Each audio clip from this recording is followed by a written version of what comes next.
हूँ आयशा अकरम और मैं हूँ फराह खान। आप देख रहे हैं पीके न्यूज़। सबसे पहले मंडी बहावलदीन गैप को मुलाजिम की ईमानदारी इसका जुर्म बन गई। अपने ही बेटी भाइयों की करप्शन सामने लाना महंगा पड़ गया।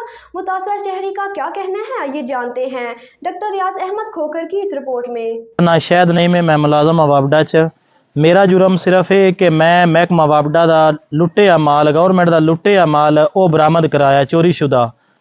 ये एक बहुत बड़ी गेम है जिदा सरगना अहमद खान मरड़ है सारा ये हैंड ओवर होंदा पिया। मेरा कसूर है कि मैंने दी करप्शन हाईलाइट की है पकड़वाई है ओदा सिला मैंने गौरमेंट को ये मिल रहा है कि जनाब मेरे घर ते ब्रेस्ट वाज रहे ने हरासा करते हैं पे जान तो मार देने की धमकी देंदे ने पे। अज रात ने मेरे घर ते फायरिंग हुई है सामने मकान ते गेट ते इन्हें कलैशन कोब ना ब्रेस्ट किते ने।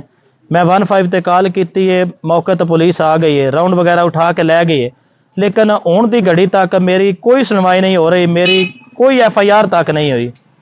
ये स्पैशल DPO साहब अगे खसूसी रिक्वेस्ट है कि ये मेरे गरीब दी है जी FIR दर्ज की जाए ताकि मैं इन्हां ज़ालमां तो बच सकां।